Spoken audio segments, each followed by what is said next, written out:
တရားအထုတ်ကြတဲ့ပုဂ္ဂိုလ်များမထားရမယ့်သဘောထား၅မျိုးမရှိသင့်တဲ့သဘောထား၅မျိုးကိုအရင်ပြောတာရှိသင့်တဲ့သဘောထား၄မျိုးတံဝရထံပါဏထံဝိရာဂထံនិရောဓထံဒါရှိသင့်တဲ့သဘောထား၄မျိုးဒါလေးကိုအလွန်နားလည်လွယ်တဲ့ဩဝါဒလေးတွေသုံးပြီးတော့ပြောကြည့်အောင်ဣဒံဗြဟ္မစီယံဤမြတ်သောအကျင့်ကိုဇနကုဟနတံလူအပေါင်းတို့အံ့ဩစေခြင်းလုံးကနာဟုတ်တတိမကျင့်သုံးအပ်တယ်သူများအံ့ဩသွားစေရမယ်ဆိုတဲ့စိတ်နဲ့မလိုရဘူးသူများအထင်ကြီးစေခြင်းနဲ့စိတ်နဲ့မလိုရဘူးနော်ဒါပုထုဇဉ်တွေမှာအဲ့ဒီစိတ်ကရှိတယ်အများစုကလည်းပဲတရားအလုပ်လုပ်တယ်ဆိုရင်အထင်ကြီးတာလည်းရှိပြီးသားဟုတ်ပြီးတော့စိတ်ထဲကမတိမတာအဲ့ဒီမှားယွင်းတဲ့ရည်ရွယ်ချက်ကလေးကကတ်နေမှာဆိုလို့ဒါကိုခွာချလိုက်မရှိဘူးဆိုရင်လည်းပဲကျင့်တတ်မှုနဲ့သွားပေါ့ပြီးရင်ဗာပြောတော့ဇနလပနထံနဇနလပနထံလူပြောများဖို့မလိုရဘူးတဲ့ဓာတ်ရိုက်ပါတာပြန်နော်ဟုတ်လားလူပြောလူတွေကကိုယ့်အကြောင်းသူများအလွန်ပြောစေချင်တာလေဟုတ်တယ်မဟုတ်လားလူပြောများဖို့ဆိုတဲ့စိတ်နဲ့လောရနလာဘတက္ကာရတိလောကနိတံတထလတ်လာဘတက္ကာရတိလောက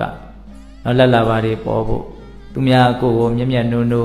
လေးလေးစားစားတန်ဖိုးထားတဲ့စိတ်နဲ့ဆက်ဆံဖို့ကိုယ့်အကြောင်းလူတွေအများကြီးသိပြီးတော့နာမည်ကြီးဖို့တိလောကဆိုတာနာမည်ကြီးတာကိုပြောတာတက္ကာရဆိုတာလူတွေကလေးစားမှုတန်ဖိုးထားမှုနဲ့ဆက်ဆံတာကိုပြောတာနော်အဲ့ဒီလက်ပူဇော်တက္ကာရနာမည်ကြီးမှုဒါကိုရလို့တဲ့စိတ်နဲ့မြတ်သောအကျင့်ကိုကျင့်ရအောင်ရှိရနော်ဒီဟာတွေကရှိတယ်ဟုတ်လားအဲ့ဒီအခြေခံတွေရှိပြီးတော့အဲ့ဒါမှားတာတွေအများကြီးဖြစ်လာပြီးတော့စာရဲအစဒါလေးကိုကရှိလို့ရှိမှမသိတော့ဖရာကောင်းမှမသိဘူးဒီအခြေခံရည်ရွယ်ချက်ကြီးနဲ့သွားတဲ့အခါကျတော့နောက်ပိုင်းကျတော့ဆက်ဆုပ်စရာတွေယွန်စရာတွေဖြစ်လာတော့နော်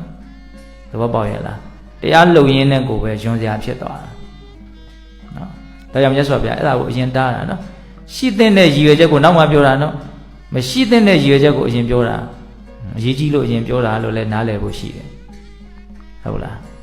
လူတွေအံ့ဩဖို့အတွက်မလုပ်ရဘူးလူပြောများဖို့အတွက်မလုပ်ရဘူးလာဘတက္ကာရတိလောကအတွက်မလုပ်ရဘူးနဣတိဝါရပမောက္ခဏိတံတထံနော်သူများကိုနှိပ်ကွပ်ဖို့သူများကိုယ်နှိပ်ကွပ်လာရင်ပြန်ပြီးတော့တွန်းလှန်နိုင်ဖို့ဟုတ်လားနော်အယူဝါဒပိုင်းဆိုင်ရာပါကိုကဒီလိုတွေလှုပ်ထားတယ်ဆိုတော့မင်းတို့ဘလို့ပါကိုကဆရာကြီးဖြစ်သွားတယ်ဗောနော်ငါ့ကိုမင်းတို့ဘာမှလာမပြောနဲ့ငါဒါတွေအကုန်နားလည်ပြီသားသူများကိုယ်နှိပ်ကွပ်ဖို့မဖြစ်နိုင်တော့ကိုကအများကြီးလှုပ်ထားတယ်ဗောဟုတ်လားသူများကိုလည်းပဲဒီအတွေးအမြင်ပိုင်းဆိုင်ရာဒီအလုံးနဲ့ပတ်သက်ပြီးတော့ဆရာသွားပြီးတော့လုံနိုင်တယ်သူများရဲ့ချွင်းချက်ကိုထောက်ပြနိုင်တယ်အဲ့လိုသူများကိုအနိုင်ယူဖို့သူများနိုင်တာကိုမခံရဖို့ဆိုတဲ့စိတ်နဲ့မလုပ်ရဘူးလေ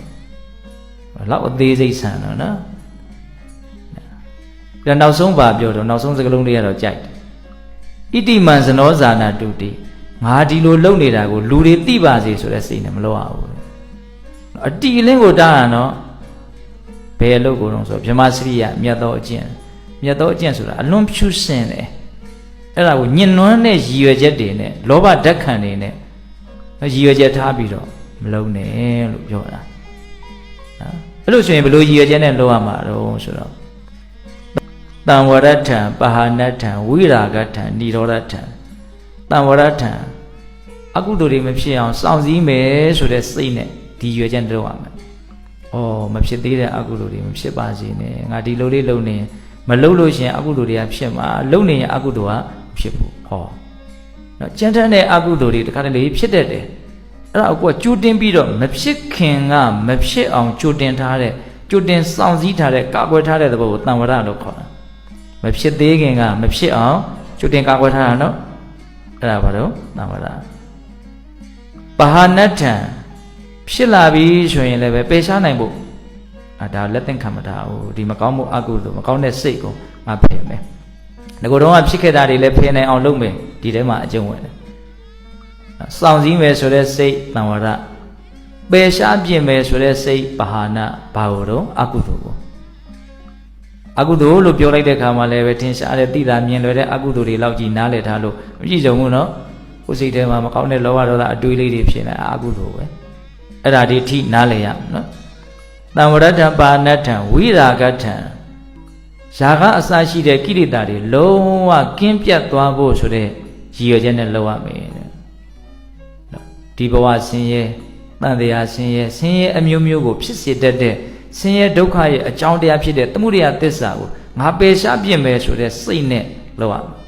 ဝိရာဂထံဆိုတာဇာကအစရှိတဲ့ကိလေသာတရားတွေလုံးဝချုပ်သွားဖို့ဆိုတဲ့ရည်ရွယ်ချက်နဲ့လုပ်ရမယ်နိရောဓထံနဲ့နောက်ဆုံးအဲ့ဒါပေါင်းဆိုနိဗ္ဗာန်ချမ်းသာမျက်မှောက်ပြုနိုင်ဖို့အတွက်ဒုက္ခတွေအားလုံးချုပ်ဆုံးရာကိုမျက်မှောက်ပြုနိုင်ဖို့အတွက်ဒုက္ခတွေအားလုံးချုပ်သွားဖို့အတွက်ရည်ရွယ်ချက်ဘယ်နှမျိုးတော့၄မျိုးနော်စောင့်စည်းဖို့ဖယ်ရှားဖို့အကြောင်းတရားကိလေသာတွေကိုပယ်တတ်နိုင်ဖို့အကျိုးရလဒ်ဒုက္ခတွေလုံးဝချုပ်သွားဖို့နားမလည်ဘူးလို့မရှိဘူးနော်အဲ့ဒါဘုန်းကြီးတို့တရားအထုတ်တဲ့ပုဂ္ဂိုလ်တိုင်းရှိရမယ်ရည်ရွယ်ချက်နော်